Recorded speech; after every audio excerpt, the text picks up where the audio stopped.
You bite into something hard. Not a candy, not ice, not a fork. Just food, a roasted root, a strip of tough meat, a seed that refuses to break. Your jaw clenches.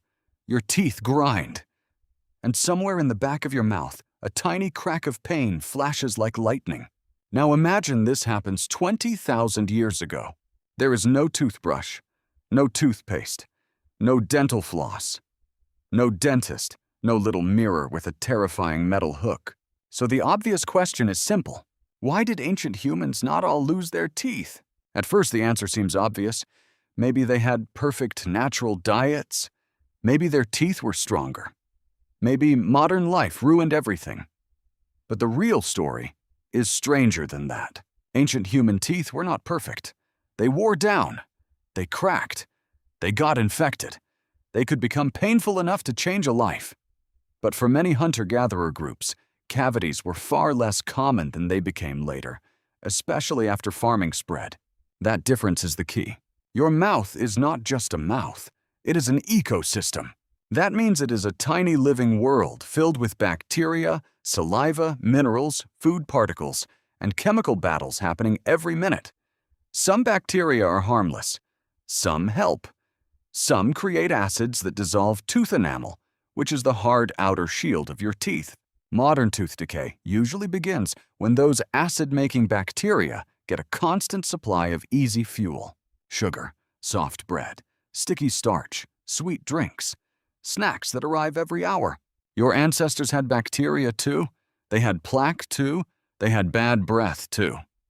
But their bacteria lived in a very different world. Christina Warrener and other researchers have shown that ancient dental calculus, the hardened plaque stuck to old teeth, can preserve DNA food traces and microbes for centuries or even thousands of years. Dental calculus sounds disgusting, but to archaeologists, it is a time capsule glued to the mouth. When researchers study it, they can see what people ate, which bacteria lived in their mouths, and how oral ecosystems changed as human diets changed. And one of the biggest changes was agriculture. Before farming, many groups lived by hunting, fishing, gathering plants, digging roots, cracking nuts, and moving with the seasons. Their food could be tough, fibrous, gritty, and irregular.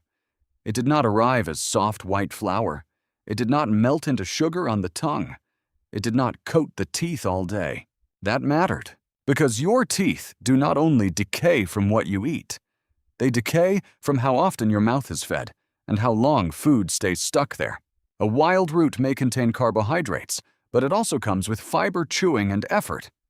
Tough meat may get stuck between teeth, but it does not feed acid-producing bacteria the way a sweet, sticky snack does. Seeds and nuts can be hard on enamel, but they do not behave like modern candy. So ancient teeth faced a different problem. Less sugar acid, more physical damage. Less soft decay, more grinding, cracking, and wear. If you looked into the mouth of a hunter-gatherer, you might not see a perfect Hollywood smile.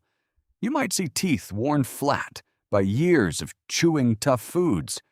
You might see chipped edges. You might see heavy calculus. You might see teeth used like tools clamping hides, fibers, sinew, or plant material. But you might see fewer cavities than expected. This pattern appears again and again in archaeological studies. Dental anthropologists have long noticed that cavities often increase when populations shift toward farming, especially when diets become heavier in grains and other carbohydrate-rich staples. In one study of prehistoric Ukraine, researchers found that Tripoli agriculturalists had clear caries, while earlier hunter-fisher-gatherers from the same broad region showed dramatically lower rates. Caries is the scientific word for tooth decay. It means a cavity, a hole made when acids break down the tooth.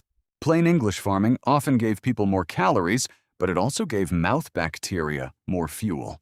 This does not mean every hunter-gatherer had great teeth. That would be too simple. At Tafaralt Cave in Morocco, Louise Humphrey and colleagues studied a late Stone Age population from around 15,000 years ago and found surprisingly high levels of cavities. The likely reason was diet.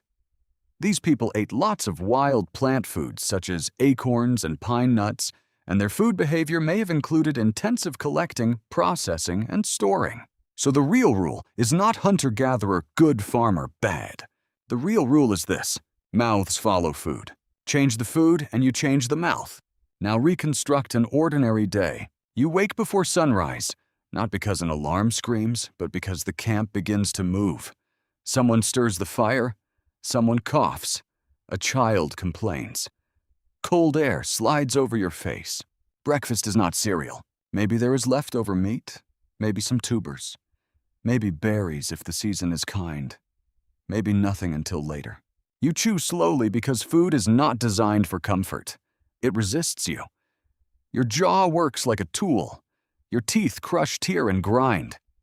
Tiny particles of grit from stone grinding ash dust or soil may enter your food. Over years, that grit acts almost like sandpaper. Your teeth become shorter, flatter, polished by survival. This sounds bad, and it was bad in some ways. Tooth wear could expose inner dentin, the softer layer beneath enamel. Once that happened, pain and infection could follow. But that same heavy chewing also meant food did not constantly sit as a soft, sticky film over the teeth. Your saliva worked, your tongue cleaned, fibrous food scraped. Long gaps between meals gave the mouth time to recover. Modern snack culture does the opposite. Every sip of soda, every sweet coffee, every cookie, every late-night snack. Each one restarts an acid attack. Your enamel can recover between attacks because saliva brings minerals back to the tooth surface. But if the attacks come all day, the repair window shrinks. Your ancient ancestors did not brush twice a day. But many also did not bathe their teeth in sugar every few hours. That is the twist. The toothbrush was not missing from their world in the same way it would be missing from yours, because your world created a mouth problem that their world often did not. Now look closer at the plaque itself. Plaque is not automatically evil. It is a biofilm, which means a living layer of microbes attached to a surface. In your mouth, that surface is tooth enamel. A balanced biofilm can exist without destroying the tooth. But when diet changes, the balance can shift toward bacteria that thrive on sugar and produce acid. The 2013 study led by Christina Adler sequenced ancient calcified plaque and showed that major shifts in oral bacteria were linked with human dietary changes, especially the move to farming and later industrial diets. In simple terms, our mouths became more cavity-friendly as our food became softer, starchier, and more processed. This is why ancient teeth are so valuable. Bones tell archaeologists about bodies. Tools tell them about hands. Teeth tell them about daily life. A tooth records chewing. A cavity records diet. Calculus records microbes. Wear records work. Sometimes teeth even record behavior. In many ancient populations, front teeth were used almost like a third hand. People may have pulled fibers through them, softened hides with them, held plant material, or gripped objects while making tools. You can see this in unusual wear patterns, grooves, and scratches. So ancient humans did not just eat with their teeth. They lived with them, which also means they damaged them. There is another myth we need to break. Ancient humans were not walking around with perfectly fresh breath and sparkling white teeth. Their teeth could be stained. Their gums could become inflamed. Calculus could build up heavily. Food could rot between teeth. Abscesses could form under the gums, causing swelling, fever, and sometimes death. Before antibiotics, a severe tooth infection was not a small inconvenience. It could become a survival crisis. So how did they deal with pain? Sometimes they endured it. Sometimes a tooth eventually fell out. Sometimes plant materials may have helped soothe pain. Sometimes the group helped keep a suffering person alive. There is evidence that Neanderthals and early humans used their mouths intensively, and some ancient dental remains show tooth-picking grooves or attempts to manage irritation. The oldest clear dentistry is still debated by researchers, but the broader point is safe tooth pain existed long before dentists. Your ancestors did not have better teeth because life was gentle. They had different teeth because life was different. And once farming spread, everything changed. Imagine a small farming village. Now food is more reliable. There may be porridge, bread, cooked grains, stored cereals. This is revolutionary for survival. It can feed more people. It supports larger communities. It allows settlement. But inside the mouth, a new world begins. Soft starch sticks to teeth. Meals become more predictable. Stored food becomes a daily staple. Bacteria that love carbohydrates gain power. The mouth becomes less like a wild ecosystem and more like a farm for acid. This is the counterintuitive part.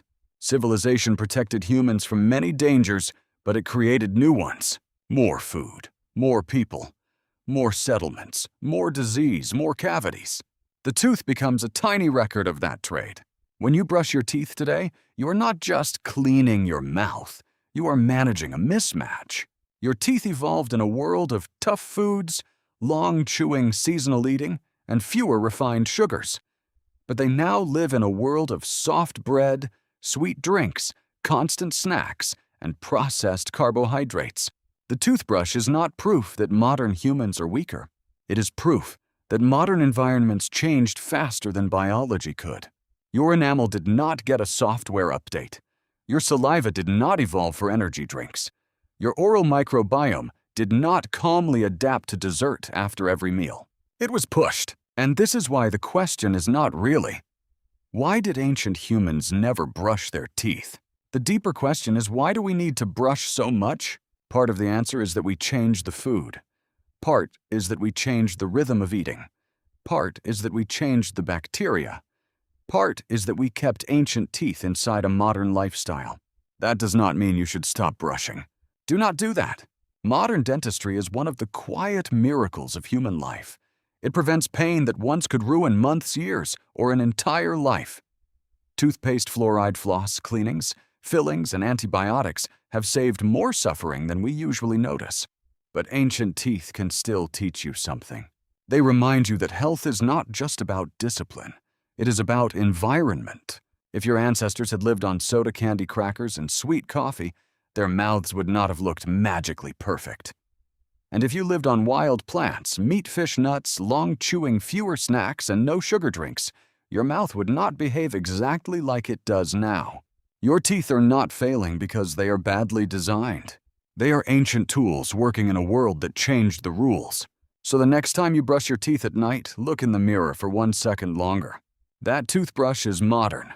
That toothpaste is modern. That bathroom is modern.